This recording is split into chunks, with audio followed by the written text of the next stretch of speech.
وسلم علی رسولہ الکریم اما بعد فاعوذ باللہ من الشیطان الرجیم بسم اللہ الرحمن الرحیم وَإِذَا سَأَلَكَ عِبَادِي عَنِّي فَإِنِّي قَرِيب، اے محبوب جب تم سے میرے بندے مجھے پوچھیں تو میں نزدیک ہوں، اجیب دعوت الداعی اذا دعانی فلیستجیبوا لی، دعا قبول کرتا ہوں پکارنے والے کی جب مجھے پکارے، انہیں چاہیے میرا حکم مانیں، وَلْيُؤْمِنُوا بِي لَعَلَّهُمْ يَرْشُدُونَ، اور مجھ پر ایمان لائیں کہ کہیں راہ پائیں۔ امام ترمذی نے اور امام ابو داؤد نے روایت نقل کی ہے عن النعمان بن بشیر رضی اللہ تعالی عنہ قال سمعت النبی صلی اللہ علیہ وسلم يقول الدعاء هو العبادہ ثم قرأ وقال ربكم ادعوني استجب لكم ان الذين يستكبرون عن عبادتي سيدخلون جہنم داخرین۔ یہ سورہ غافر کی 60 نمبر آیہ مبارکہ ہے۔ حدیث پاک کے اندر میرے آقا نبی اکرم صلی اللہ علیہ وسلم نے ارشاد فرمایا، دعا عین عبادت ہے، تم لوگ مجھ سے دعا کرو میں ضرور قبول کروں گا۔ بے شک یہ حضور نے دلیل کے طور پر آیہ مبارکہ تلاوت کی۔ آپ نے فرمایا کہ بے شک جو لوگ میری بندگی سے سرکشی کرتے ہیں وہ عن قریب دوزخ میں ذلیل ہو کر داخل ہوں گے۔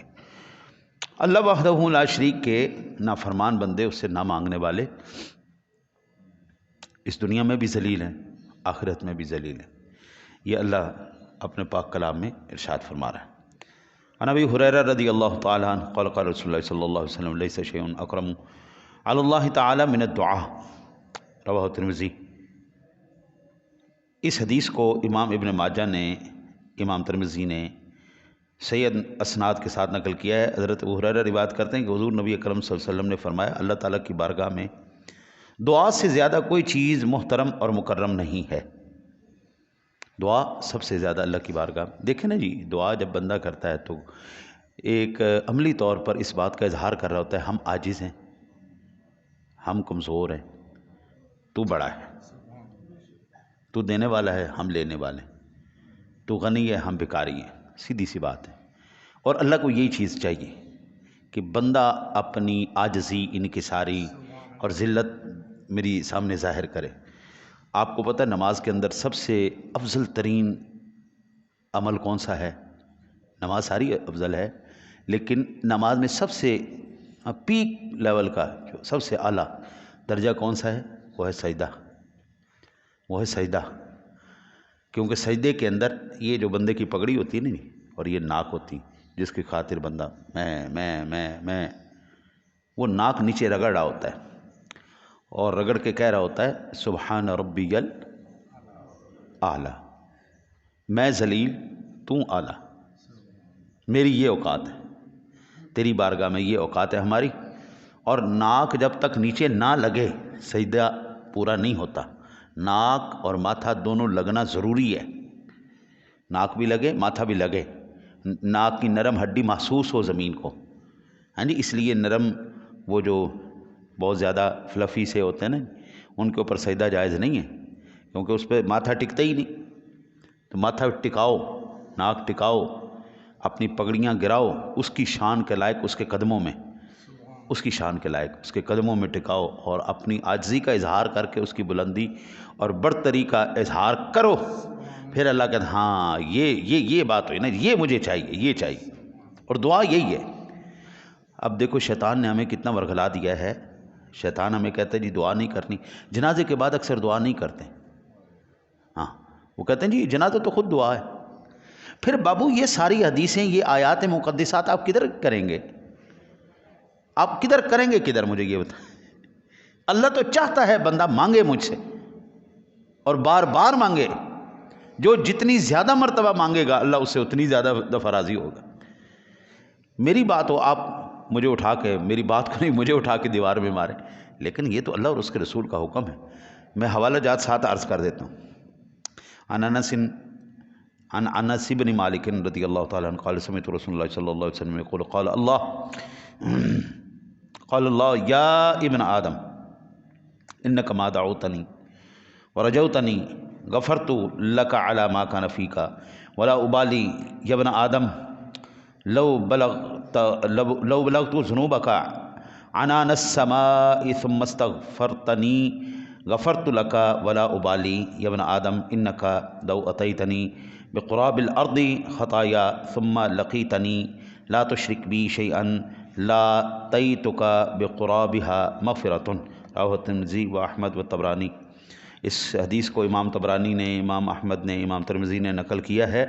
حضرت انس بن مالک رضی اللہ تعالیٰ عنہ سے روایت ہے، کہتے ہیں کہ میں نے حضور نبی اکرم صلی اللہ علیہ وسلم کو فرماتے ہوئے سنا، اللہ تعالیٰ نے فرمایا، اے ابن آدم، جب تک تو مجھ سے دعا کرتا رہے گا اور قبولیت کی امید رکھے گا، جو کچھ بھی تو کرتا رہے میں تجھے بخشتا رہوں گا، مجھے کوئی پرواہ نہیں۔ اے ابن آدم، اگر تیرے گناہ آسمان کے بادلوں تک پہنچ جائیں پھر بھی تو بخشش مانگے تو میں تجھے بخش دوں گا اور مجھے کوئی پرواہ نہیں۔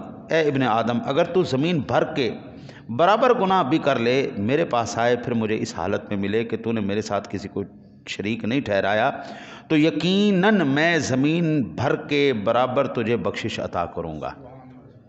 اتنے گناہ کر، اتنے گناہ کر، اتنے گناہ کر، آسمان تک تیرے گناہ پہنچ جائیں، اتنے گناہ کر، اتنے گناہ کر کہ ساری زمین بھر جائے، لیکن ایک دفعہ کہہ دے یا اللہ میری توبہ، ایک دفعہ کہہ دے یا اللہ میری توبہ، بس اللہ کہتا ہے میں تیرے گناہ معاف کروں۔ اس کو کس چیز کی پرواہ ہے جی؟ وہ کسی کی پرواہ نہیں کرتا۔ حضرت ابو ہریرہ عن ابی ہریرہ رضی اللہ تعالیٰ عنہ قال رسول اللہ صلی اللہ علیہ وسلم ادعوا اللہ وانتم موقنون بالاجابۃ واعلموا ان اللہ لا يستجیب دعاء من قلب غافل لاہن۔ حضرت ابو ہریرہ رضی اللہ تعالیٰ عنہ سے روایت ہے کہ رسول اللہ صلی اللہ علیہ وسلم نے فرمایا، اللہ تعالیٰ قبولیت کے یقین کے ساتھ دعا مانگا کرو، اللہ تعالیٰ سے قبولیت کے یقین کے ساتھ دعا مانگا کرو، اور جان لو کہ اللہ تعالیٰ غافل دل کی دعا قبول نہیں فرماتا۔ حضرت جی، جتنی اللہ کے ساتھ آپ یاری لگائیں گے، جتنا اخلاص کے ساتھ اللہ سے مانگیں گے، اتنے اخلاص کے ساتھ وہ کریم تمہارے اوپر کرم کرے گا۔ سیدھی بات ہے، جتنا تیری محبت ہے اتنی اس کی محبت، جتنا تو اس کے آگے بڑھے گا وہ اس سے 2 گنا تجھے کرم فرمائے گا۔ عن ابن عمر رضی اللہ تعالیٰ عنہ قال قال رسول اللہ صلی اللہ علیہ وسلم من فتح له منکم باب الدعاء فتح له ابواب الرحمہ وما سئل اللہ شیئا یعنی احب الیہ من ان یسأل العافیہ وقال رسول اللہ صلی اللہ علیہ وسلم ان الدعاء ينفع مما نزل ومما لم ينزل فعليكم عباد اللہ بالدعاء، رواه الترمذی۔ حضرت ابن عمر رضی اللہ تعالیٰ عنہ سے روایت ہے کہ حضور نبی اکرم صلی اللہ علیہ وسلم نے فرمایا، تم میں سے جس کے لیے دعا کا دروازہ کھولا گیا اس کے لیے رحمت کا دروازہ کھولا گیا۔ اللہ تعالیٰ سے جو چیزیں مانگی جاتی ہیں ان میں سے اسے عافیت کا سوال زیادہ پسند ہے۔ حضور نبی اکرم صلی اللہ علیہ وسلم نے مزید فرمایا، دعا اس مصیبت کے لیے بھی نافع ہے جو اتر چکی ہے اور اس کے لیے بھی جو ابھی تک نہیں اتری، پس اے اللہ کے بندو دعا کو لازم پکڑو۔ اسے امام ترمذی نے نقل کیا ہے۔ حضرت جی دیکھیں، اس دنیا کے اندر مجھے نہیں پتا کیا کیا وبال، کیا کیا مصیبتیں اور کیا کیا آفتیں آ چکی ہیں، ہاں نہیں؟ اللہ وحدہ لا شریک نے جتنی بھی چیزیں نازل کی ہیں، بلائیں، مصیبتیں، آفتیں، اور جو بھی نازل کرے گا، تو اللہ سے دعا مانگ لے، اللہ تجھے عافیت عطا فرما دے گا، ہاں جی؟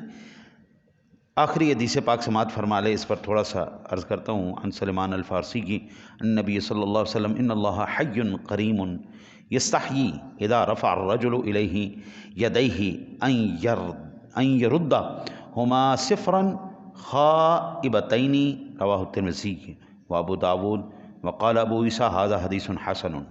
حضرت سلمان فارسی رضی اللہ تعالیٰ عنہ سے روایت ہے کہ نبی اکرم صلی اللہ علیہ وسلم نے فرمایا، اللہ تعالیٰ حیادار کریم ہے، وہ اس بات سے حیا فرماتا ہے کہ کوئی شخص اس کے سامنے ہاتھ پھیلائے تو وہ اسے خالی اور نامراد واپس لوٹا دے۔ سیدھی بات ہے حضرت جی، کوئی بھی سخی آدمی، کوئی بھی مالدار شخص، کوئی بھی ایسا بندہ جس کے پاس کوئی حیثیت ہے دینے کی، اس سے کوئی سوال کرے نا، وہ کبھی اپنے سائل کو رد نہیں کرتا، جو اس کی حیثیت ہوتی ہے وہ اس کو دے دیتا ہے۔ کائنات عالم میں سارے سخی جتنے بھی دینے والے ہیں وہ ساری مخلوق ہے، میرا رب خالق ہے، وہ سارے خزانوں کا مالک ہے۔ بس اللہ کہتا ہے ایسے ہاتھ اٹھا ایسے ہاتھ اٹھا، مانگ مجھ سے، مانگ مجھ سے۔ آپ جتنے بھی افراد ہیں، جتنے بھی جو بھی مسائل ہیں آپ کے، رب کعبہ کی قسم ہے، رب سونے کے پاس ہر ایک مسئلے کا حل ہے، ہر ایک مسئلے۔ اولاد نہیں مانتی، بیوی تابیدار نہیں ہے، ہاں جی، تویز گنڈے کروانے سے بہتر ہے اللہ کے آگے التجا کرو۔ نوکری نہیں ہے، کاروبار نہیں ہے، کچھ بھی نہیں، جو بھی ہے میرا رب نہیں دے سکتا یار، سادہ سی بات ہے، اس سے مانگ۔ جو بھی پریشانی ہے اس سے التجا کر۔ اللہ کہتا ہے میرے سامنے جب ہاتھ اٹھیں گے نا تو میں ان ہاتھوں کی لاج رکھوں گا۔ اللہ حیادار کریم ہے، یہ حضور فرما رہے ہیں۔ دعا کرو اللہ تعالیٰ اپنے حبیب کا صدقہ ہمیں بھی اپنی بارگاہ میں سوال کرنے کی، دعا کرنے کی صحیح ہمیں جو ہے وہ طریقہ بھی عطا فرما دے، توفیق بھی عطا فرما دے۔ اللہم صلی علی سیدنا و مولانا